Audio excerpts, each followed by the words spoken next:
여러분 정말로 주님 안에서 옛사람을 벗어버리고 새 사람을 입으시기를 축복합니다. 우리가 하루 종일 일을 하고 난 후에 혹은 운동을 한 후에 이제 이렇게 땀에 젖은 옷을 계속해서 입고 생활하는 사람은 아마 없을 것입니다. 땀이 좀 식었다고 해서 그것을 계속 입고 자거나 아니면 뭐 다음 날도 입고 또 일주일 내내 그 옷을 입고 다니는 사람은 없습니다. 그 옷을 벗고서 새 옷을 입어야 되는 것이죠. 그리스도인의 삶도 이와 마찬가지다라고 오늘 성경은 말하고 있습니다. 우리는 죄와 허물로 죽었던 옛사람을 벗고 거룩하고 의로우신 하나님을 기쁘시게 하는 그 선한 일을 위하여 새 사람으로 지음을 받았습니다. 예수 그리스도로 말미암아 죄의 종이었던 우리들이 이제는 하나님의 자녀로 그 신분이 변화되었습니다. 우리가 이것을 칭이다라고 이야기를 하죠. 죄인이었던 우리를 죄 없다 하시는 하나님의 놀라운 은혜인 것입니다. 새 사람으로 지음을 받았다는 것, 그리고 새롭게 되었다는 이 동사는 우리가 원어로 살펴보면 수동태로 기록되어 있는 것을 볼 수가 있습니다. 여러분, 수동태가 무슨 뜻입니까? 새롭게 되는 것은 내 힘으로 되어지는 것이 아니라 누군가로부터 이루어진 것이라는 것을 의미하는 것입니다. 즉 성령 하나님께서 우리를 새롭게 하심으로 말미암아 우리가 새로움을 입을 수 있었다라는 것이죠. 길거리에서 방황하고 있었던 그 고아와 같은 우리들, 더럽고 냄새나는 우리를 이제 데려다가 깨끗이 씻기고 새로운 옷으로 갈아입혀 주신 것입니다.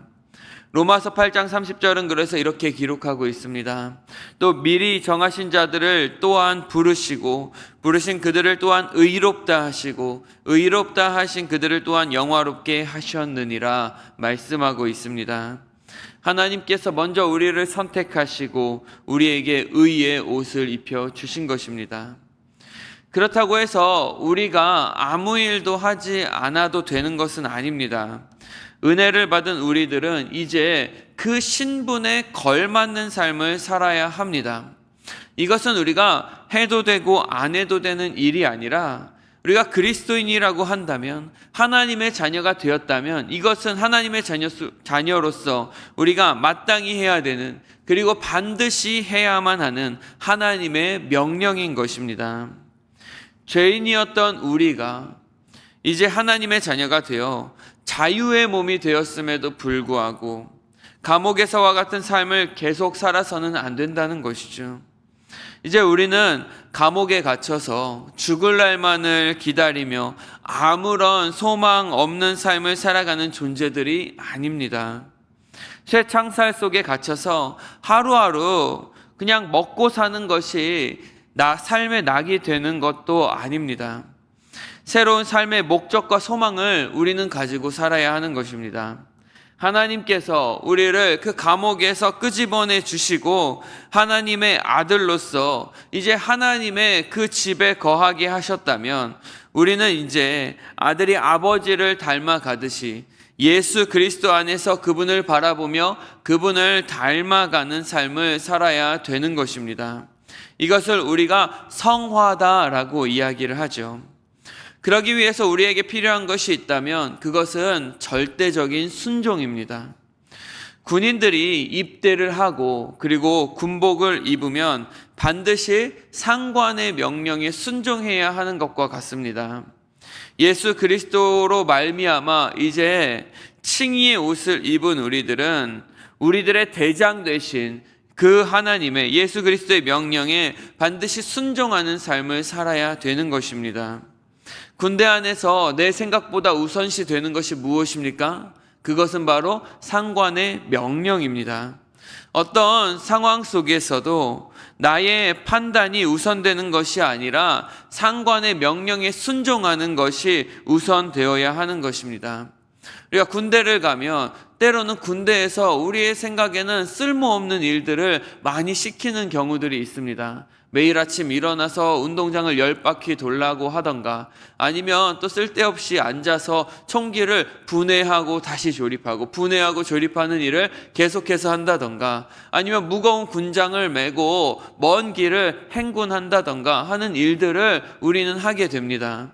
그 당시에는 내가 왜 이 일을 해야 하는지 쓸모없는 일이라고 생각했던 그 일들로 하여금 시간이 지나고 나면 우리는 어느새 군인으로서의 모습을 갖추게 되는 것이죠. 체력이 길러지고 정신력이 길러지고 또 그 안에서 조직의 문화를 우리가 학습함으로 말미암아 이제 우리가 군인으로서 살아갈 수 있게 되는 것입니다. 마찬가지로 우리가 매일 하나님의 말씀을 읽고 그리고 그 말씀대로 우리가 순종하며 살아가다 보면 우리도 모르는 사이에 우리는 조금씩 하나님을 닮아가는 모습으로 변화되어지는 것입니다. 그런데 많은 사람들이 자신들이 지금 땀난 옷을 입고 있으면서도 그것을 깨닫지 못하며 살아갑니다. 감옥에 갇혀서 살고 있으면서도 그곳에 만족하며 그곳에서의 삶이 전부인 것처럼 살아가고 있다는 것입니다. 이 정도면 나쁘지 않지, 괜찮지라고 생각하는 경우가 있습니다. 그러다 보니 자신이 그 옷을 벗어야 될 필요성을 느끼지 못하고 또 내가 그 감옥에서 나와야 된다라는 필요성을 느끼지 못하는 경우들이 있습니다. 예수님께서 오셔서 우리에게 하셨던 것이 무엇입니까? 바로 그것을 깨닫게 해주신 것입니다. 너가 입고 있는 그 옷이 얼마나 더러운 옷인지를 알려주셨습니다. 너희가 있는 그곳이 감옥이고 그곳엔 소망이 없다라는 것을 예수님께서 이 땅에 오셔서 우리에게 알려주셨습니다. 그러므로 말미암아 우리에게 새로운 옷을 입어야 될 필요성, 그리고 그 감옥에서 우리가 이제는 나와서 살아야 될 자유를 얻어야 될 필요성을 우리에게 보여주신 것입니다.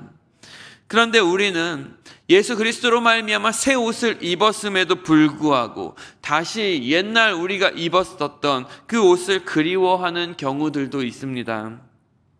하나님께서 이스라엘 백성들을 애굽 땅에서 구원해 주셨음에도 불구하고 그 백성들은 애굽을 그리워했습니다. 그래서 출애굽기 16장 3절 말씀을 보면 이스라엘 자손이 그들에게 이르되 우리가 애굽 땅에서 고기 가마 곁에 앉아 있던 때와 떡을 배불리 먹던 때에 여호와의 손에 죽었더라면 좋았을 것을 너희가 이 광야로 우리를 인도해 내어 이 온 회중이 죽여 죽게 하는도다 라고 불평을 하고 있습니다. 여러분, 정말 그들이 애굽에서 살 때 고기 가마 곁에서 그 떡을 배불리 먹으며 행복하게 살았습니까? 그렇지 않죠. 요셉을 알지 못하는 왕이 그곳을 다스리면서부터 그들은 수많은 노역에 시달리며 정말로 힘들고 어려운 삶을 살아야만 했습니다.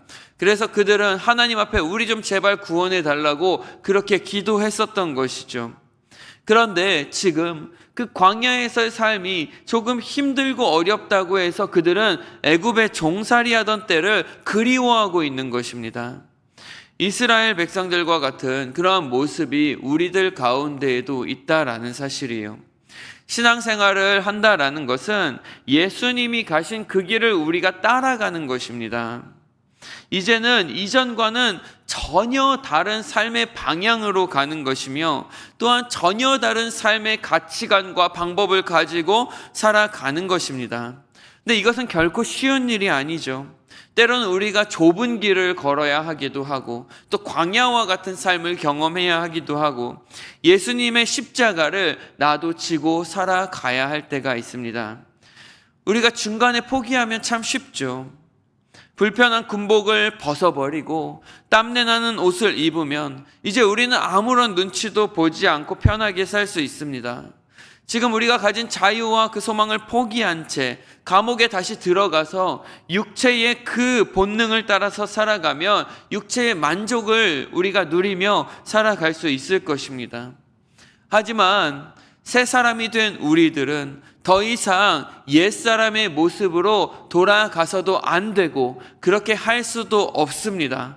왜냐하면 우리는 오직 예수 그리스도, 그 길만이 생명의 길이고 소망의 길이라는 것을 이제는 우리가 알기 때문에 그렇습니다. 그래서 사도 바울은 지금 우리에게 말하고 있습니다. 너희는 이방인이 그 마음에 허망한 것으로 행함같이 하지 말라. 여기서 이방인이라는 것은 하나님을 알지 못하고 세상에 썩어가는 그 구습을 쫓아 살아가는 구원받지 못한 사람들의 모습을 이야기하는 것입니다. 이방인의 특징에 대해서 뭐라고 이야기하고 있습니까? 그들의 마음은 허망한 것을 쫓아 살아가며 총명이 어두워지고 무지한 자들이다 라고 말하고 있습니다. 허망하다라는 것은 헛된 것을 쫓아 살아가는 것을 이야기하는 것이죠. 이 세상에 보이는 것들이 전부인 줄 알고 그것들을 쫓아 살아가는 삶의 모습을 이야기하는 것입니다. 그렇게 살아가는 사람들의 마음은 어떻습니까? 굳어지고 감각이 없는 자와 같이 되어 하나님의 선하시고 기뻐하신 뜻이 무엇인지 깨닫지 못하고 또한 그것을 행할 능력이 없다라는 것입니다. 그래서 그들에게 나타나는 결과는 결국 자신의 방탕에 방임하여 모든 더러운 것을 욕심으로 행하게 된다는 것이죠. 하나님의 뜻에 반항하는 그 의지를 가진 사람은 자연스럽게 자신의 욕구에 따른 방탕하고 더러운 삶을 살아가게 됩니다. 물론 윤리적으로 도덕적으로 봤을 때에 착하게 사는 사람들이 있을 수도 있습니다. 하지만 그들 모두가 하나님의 생명에서 떠난 자다라고 성경은 말하고 있습니다. 그들은 하나님께 감사하지도 않고 하나님께 영광 돌리는 삶을 살지도 않습니다. 하나님의 주권을 인정하지도 않고 그리고 그것을 거부하며 살아가는 삶을 살아가게 되는데, 여러분, 그 결과는 결국 불의의 열매를 맺을 수밖에 없다라는 사실이죠. 그래서 우리는 이방인과 같은 삶이 아닌 하나님을 따라 의와 진리의 거룩함으로 지으심을 받은 새 사람을 입어야 합니다. 의와 진리와 거룩함, 이것은 어떻게 보면 다른 종교에서도 추구하고 있는 원리일 수 있습니다. 다른 종교에서도 말하고 있는 것입니다. 모든 종교가 이것을 추구합니다. 자신들이 진리를 쫓고 있다라고 그들도 생각하고 있으며, 또한 우리 모두는 각자의 자리에서 그 진리를 쫓아 구원에 이르자라고 말하고 있습니다. 하지만 예수님께서는 우리에게 분명히 말씀하셨습니다. 내가 곧 길이요 진리요 생명이니 나로 말미암지 않고는 아버지께로 올 자가 없느니라. 오직 예수 그리스도만이 진리입니다. 따라서 우리는 오직 예수 그리스도 안에서만 참된 의로움과 거룩함을 발견할 수 있게 되는 것입니다. 그리고 그 예수 그리스도를 따르는 사람들만이 하나님 안에서 의롭다, 그리고 거룩하다 여김을 받을 수가 있는 것입니다. 그리고 오직 예수 그리스도 안에서만 우리는 하나님의 형상을 회복할 수 있는 것입니다. 말씀을 정리하도록 하겠습니다. 고린도후서 5장 17절에는 이렇게 말씀하고 있습니다. 누구든지 그리스도 안에 있으면 새로운 피조물이라, 이전 것은 지나갔으니 보라 새 것이 되었도다. 우리가 예수 그리스도 안에 있을 때에만 우리는 이전의 삶을 벗어버리고 새 사람을 입을 수가 있는 것입니다. 우리는 예수 그리스도로 말미암아 의롭다 여김을 받은 하나님의 자녀입니다. 죄의 종이었던 우리를 하나님의 자녀 삼아 주시고 예수 그리스도로 옷 입혀 주셨습니다. 따라서 우리는 이제 더 이상 이방인과 같은 삶을 살아서는 안 됩니다. 더 이상 옛사람의 모습을 우리는 그리워해서도 안 됩니다. 의와 진리의 거룩함으로 지으심을 받은 새 사람의 삶을 살아야 하는 것입니다. 그것은 오직 예수 그리스도만을 진리로 믿고 그 말씀에 순종하며 살아가는 삶입니다. 그래서 오늘도 진리 되신 예수 그리스도만을 붙들며 그분을 닮아가는 귀한 복된 하루가 여러분들 삶 가운데 넘쳐나기를 간절히 축복합니다. 우리 함께 기도하겠습니다.